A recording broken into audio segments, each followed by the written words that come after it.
Good evening. I'm Ian. This is my lovely wife Rachel. We are at big family life in the Simpson family home, and four F's: faith, family, food, and fitness. Faith, because we believe you can do all things through Him who loves us. Family, because family is the most important thing in this world. Fitness, food, because food is medicine, and fitness, because well, balance can be achieved through a strong mind, body, and soul. So we are here this evening again with another episode of Real Talk, and this evening's topic is displaced aggression, and how we have that defined. Yes, you want to go ahead and. I have it written. Sorry. It's displaced aggression is aggression that cannot be expressed to the actual source that provoked the behavior. And that's something I deal with consistently throughout my lifetime. And it's been on my heart, I guess, the last week or so. I was speaking with my husband about it and trying to break it down and trying to gain understanding. For me, it's having to deal with when, the person that you're either in a relationship with or that are more intimidating to you. They seem to, be mad at another person. However, they don't take that anger out at that person. But because maybe you're seen as weaker, then you become the place where they take out that aggression. And I think the one that I'm dealing with, like the past stuff, I've gained more understanding, but at this time of my life, I'm trying to gain understanding in regards to where it falls within families. Where I'm at on my healing journey. I tend not to go anywhere. I isolate. I've created boundaries, and usually when people aren't used to you setting up these boundaries that you're saying these aren't acceptable, they start acting out. They become angry at you. They don't really know how to act.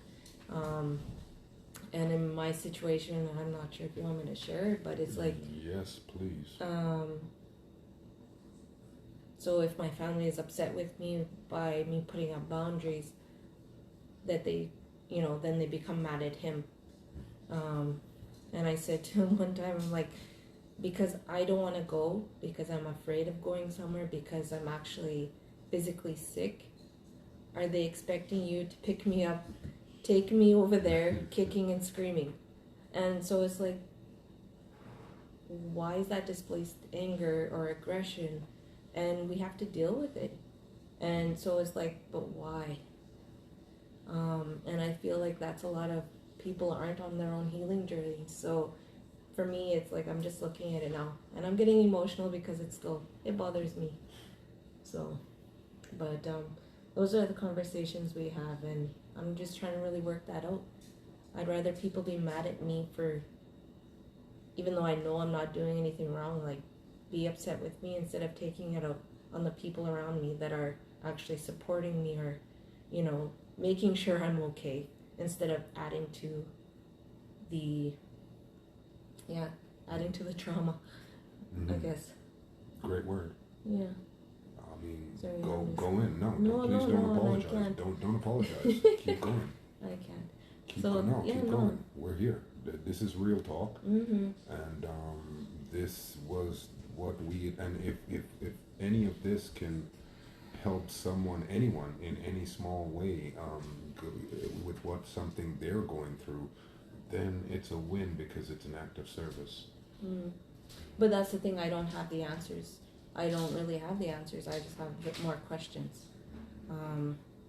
For me, it's like in counseling, it's like I'm just working through that. I know that it's not my fault. It's not my fault that things that occurred to me when I had no control, when others were supposed to protect me. And so I'm like, I'm at the point of just, it's been a repeated behavior, passed down. I don't know how long. However, it's like it's got to stop at me. That's right.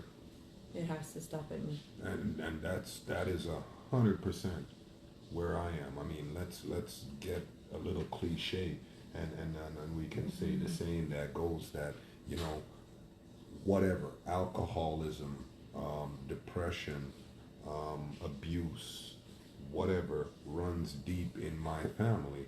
However, we can say unequivocally, it ends with us. Yeah. And really, that's what this is. That's what this is really about for us and our family, is just to give our kids a chance, an opportunity for us. What it means to give our children the life that we didn't have. It's not monetary. It's not money. Money. That's not the life that I didn't have, that I would give my children, is one where the parents are present and attentive in the home. The one where my accomplishments and achievements are acknowledged, not only acknowledged, but celebrated. Remember, I'm just a child. I don't know no better. I don't know that I don't need and require validation from outside of God and myself. I don't need and require validation from this world. Remember, I'm just a child, right? At this point, and this is what I required, but I didn't get it. So that is what, for me, on a personal level, that is why this is so important to me. I don't want to give when I say I want to give my kids the things I never had. I'm only talking about one thing: my time. I want to give my kids my time because I believe there's value in that.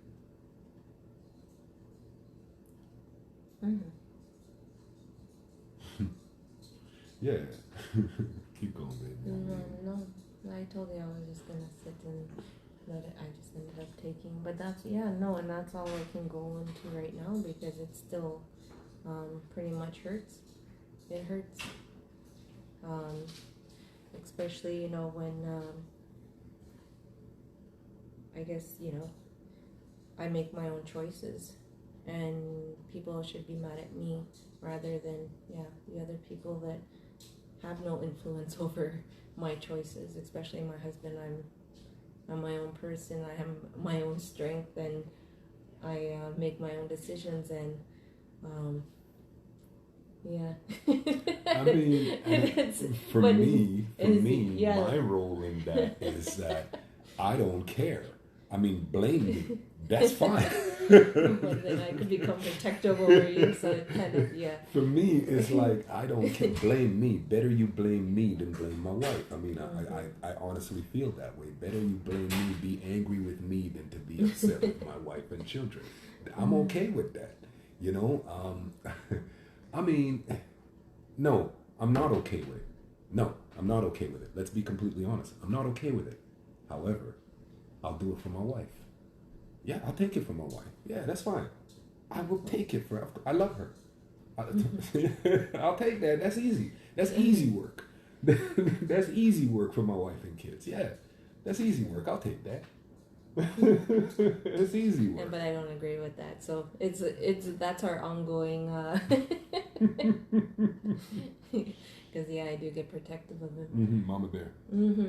I mean, it's so interesting because she was the one that had to bring me to the place where she said that everybody's on their own journey, and we have to allow them to be on their own journey. But they don't get to be on their own journey if they're messing with me. Then she just then they need to fall in line. And it's much the same way how I feel about her. And I mean, so okay, let's put forth the question: how do you deal with that? How do you really? So somebody is let's say, okay, I mean, we're in lockdown, right? We're in lockdown, and they're upset with you, and I mean, they're not upset with you, they're upset with the situation. However, you're receiving the brunt of that.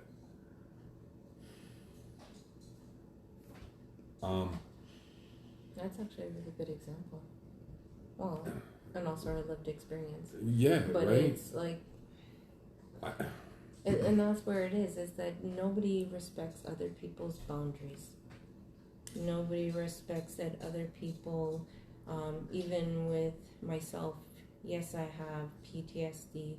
Yes, I do have anxiety, which is what disassociative, I can't remember what the term was. Disassociative. Yeah, that's what.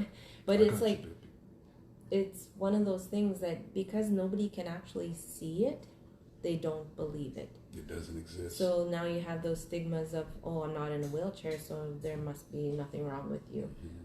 But it's like, I haven't been into a store for months because I can't even get out of a vehicle.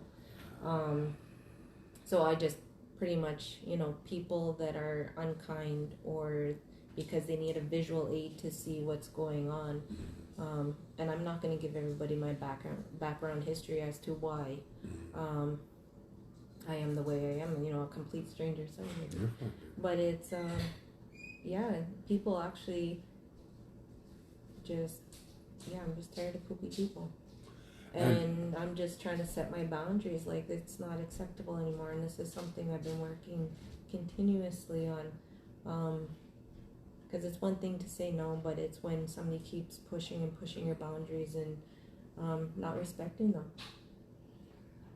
So, I mean, okay, so that's, I love you, baby. That's a very safe, but what does that person that's in that situation right now, what do they do?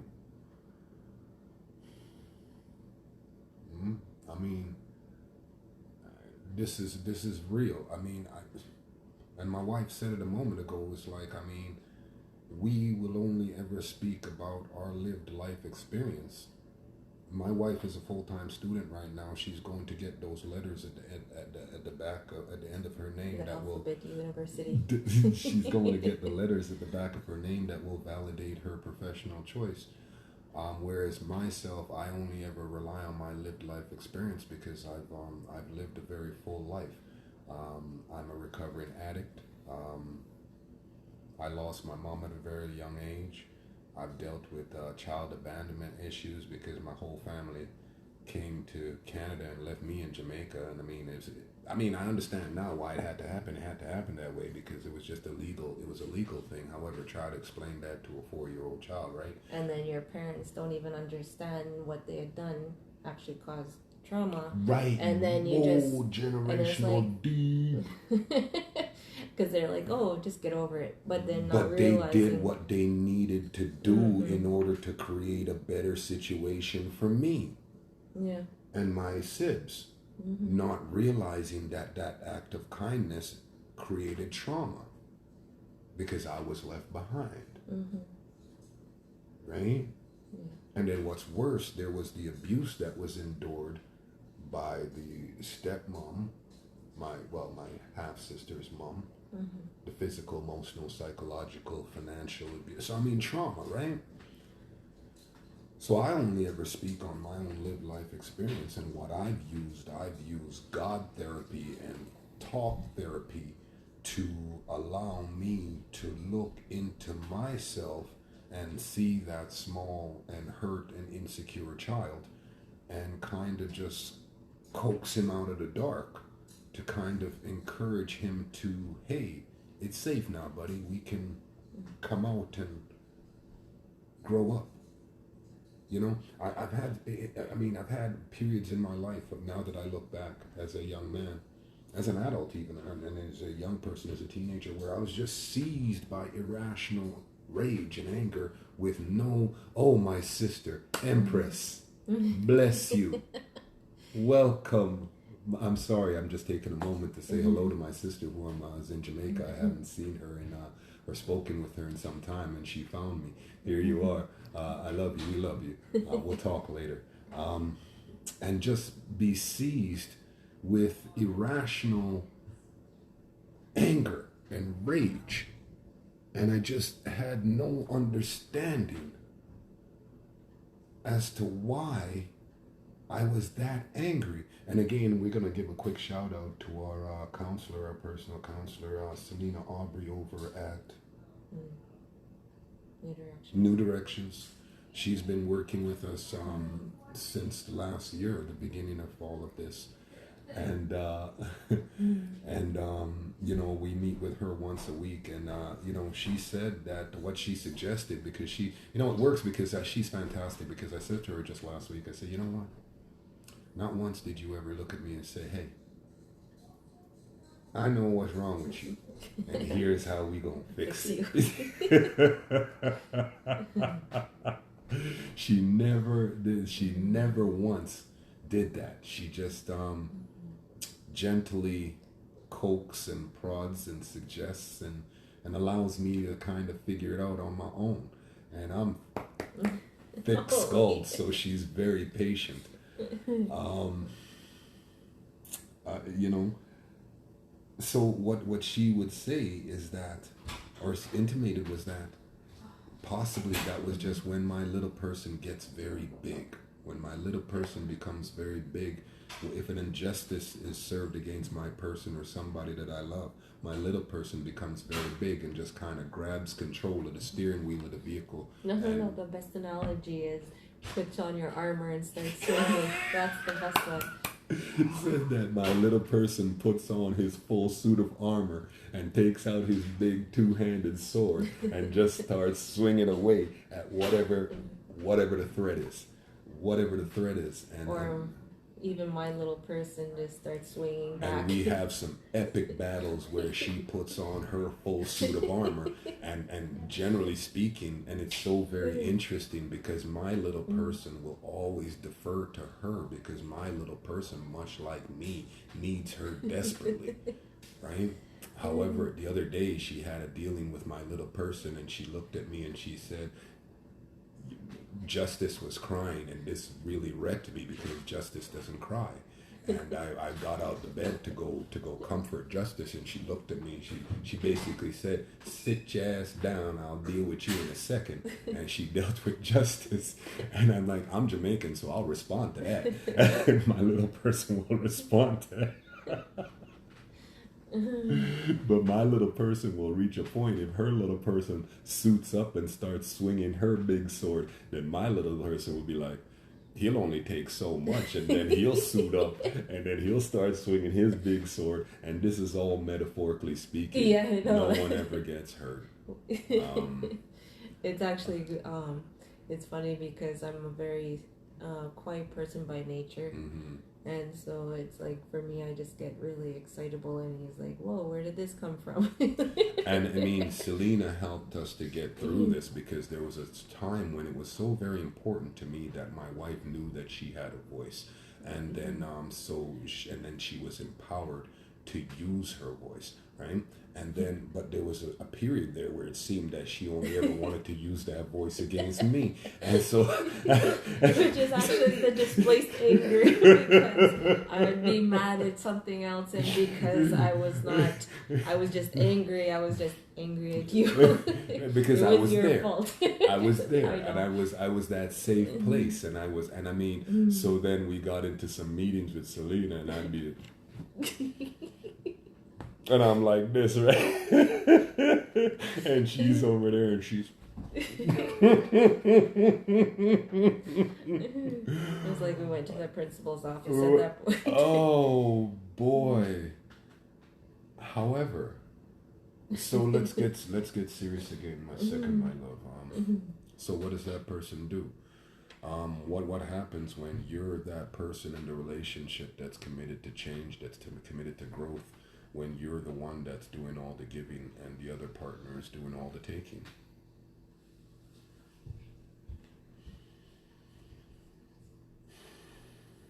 And then now we're in a situation where whatever escape or let's not use that word, whatever, I mean, if you were able to go to work and get a break and get a breath of fresh air, if you were able to go to school, if you had chores and errands to run, there was opportunities to just get away and get out and to just kind of decompress and to reset. And those opportunities are not there anymore, like even to go to the gym or something like this, and those opportunities aren't there anymore. So what does that person do? What does it look like for that? What do we have to say to that person? What do we have to say to that person? I hold on. Pray for them. We will pray for you. And hold on.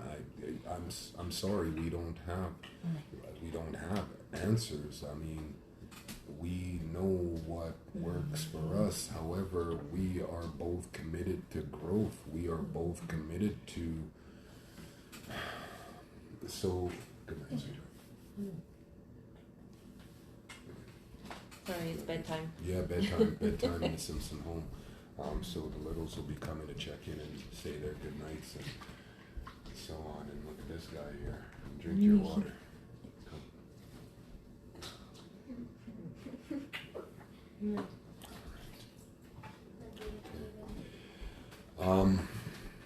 So yeah.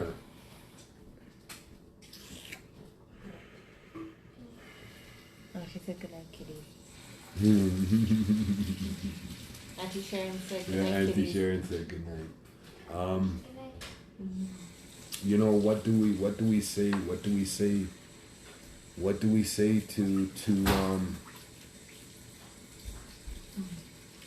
to that individual? What do we say to those individuals that find themselves in that situation?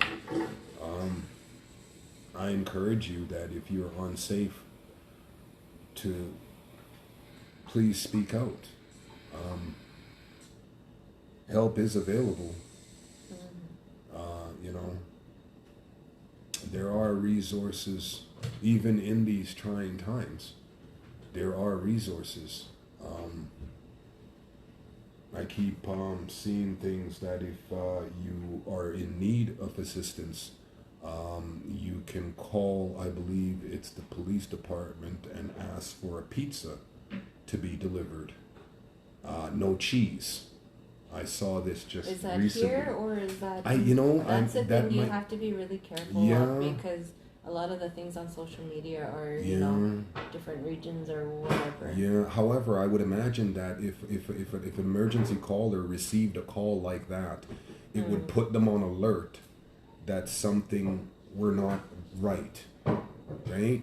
I would imagine that if an emergency responder received a call like that, if you're able to do that, that it would put them on alert that something wasn't right, and then they would be better able to assist.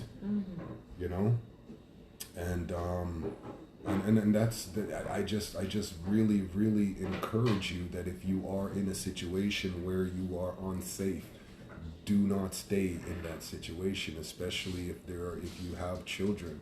I was in a relationship. I was in a situation for a lot of years where I said, "How you doing, brother? Thank you, man. I appreciate you. How you doing, Kyle? Good to see you, man. Thanks for coming over."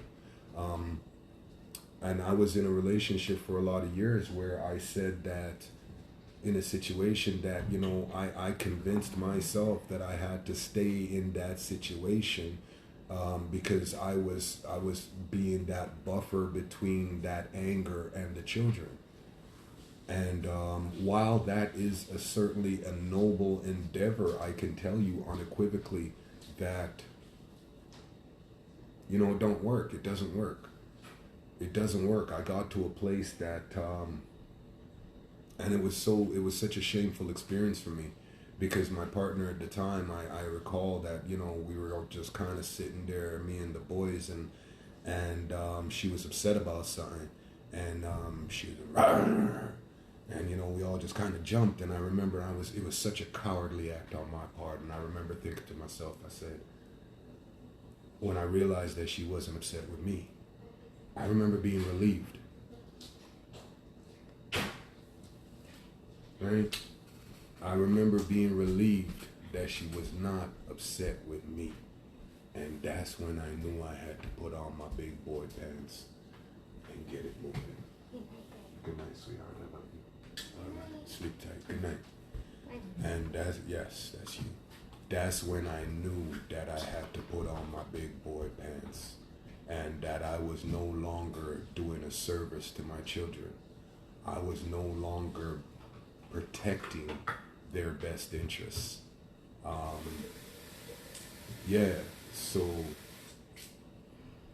It's so interesting because a good friend of mine, this happened right around, it was a new year and it was a new time, and he looked at me and he said, it's so interesting that these times, the times they definitely are changing. Make a brother like you that's been sitting down in your situation for as long as you have, get up and do something new. Maybe there's a lesson there.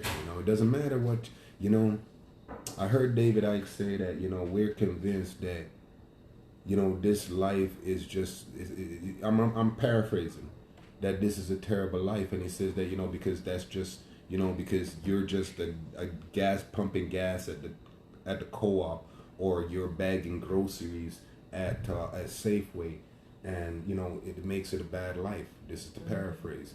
But it says that that's just your experience right now. He says that once you're able to tap in to within yourself and you get to realize that you are all that ever was and all that ever will be, and all that knowledge, all that potential is inside of us. And if we can tap into that, he also says we don't need an educated mind to better understand this world. We just need an open mind. I'm not trying to sell you on anything. I'm just, I just find that stuff really interesting. I think that, we've all been sold on certain ideas and ideologies that, and especially in this time that we're in right now, it's so conflictual because we've all been sold on the idea that we cannot agree to disagree without hating each other. We've all been sold on that idea. And it's unfortunate, because I would suggest that if we were all in agreement all the time, innovation would never occur. That, and then people wouldn't learn from one another. Yeah. Well, innovation would never occur. Nothing new would ever be discovered. Nothing new and exciting would ever be done, because we'd all be, no one challenged. If we don't challenge the accepted narrative, nothing new ever happens. We're all just doing the same thing. So that was off on a bit of a tangent there, but I mean, let's bring it back into that displaced aggression.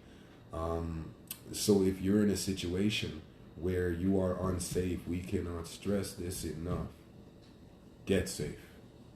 Talk to somebody. It takes steps. It's not an immediate. Once you reach your aha moment, it is steps. Now, baby, are you speaking from the literature, or are you speaking from personal experience? I'm speaking from personal experience. All right. That's all I'm going to say. All right. However, it's, it's baby steps. You won't know unless you try. And you don't get it right the first time. However, once you do, good things do happen. It's not the end of the world. You're not going to die. That's my analogy. That's her mantra. It is. Yeah, I'm not going to die. That's been, I mean, so, and I'll say this as well. I mean, if you've been in that, if you've been in a thing, whatever that thing is, and you've been in that thing for a time, maybe this is the time to try something new. Maybe the whole point is time to try something new. Spring is just around the corner. That represents renewal and all things new. Maybe now is the time to try something new. And I can't speak to your situation. I can't speak to your circumstance. However, I can say this. Whatever it is that's holding you back in life, maybe that's just your situation and your circumstance. Your situation and your circumstance can always change. Your situation and your circumstance can always be improved. You can always change your situation. You can always change your circumstance, right? And that will always start by changing your mindset, changing the way that you're thinking. We have the ability to manifest our own best lives. We have the ability. Our God didn't abandon us here to a life of destitute and struggle. One of my talk yesterday is that if there's a God, why do good people have to suffer? If there's a God, why come on the other side something? If there's a God, why is my life so hard? Hey, let me jump on this here very quickly. Love you, sir. Good. I was there too late. I try not to. It say that I see this. I've been seeing this a lot on TikTok lately, and it says that you, and I'm talking to you now. You, I'm gonna jump on this trend, but I'm talking to you. You, things don't come easy for you. Why? Because you are out here breaking generational curses. You and you are exactly who your bloodline has been waiting for. Because we gotta do something about this. We can't continue to have broken men raising broken men. We gotta break that cycle. We got to break that cycle. Let me say that again. We cannot continue to have broken men and women raising broken men and women. It's on us. It's on us. It's on us to fix that. It's on us to fix that. It's on us to step back and say, hey, saw a really disturbing statistic just the other day. Last year, I think the number was 1.2 or 1.9 million children called the Children's Helpline. This year, 4.2 million people have called, or children have called. 4.2 million children have reached out for help. Double the amount from last year. What are we doing? And yes, we will end there. Thank you so much for tuning in to this episode of Real Talk. We'll see you again next time. Peace. Hey sis. Okay, I'm gonna call you right now. All right.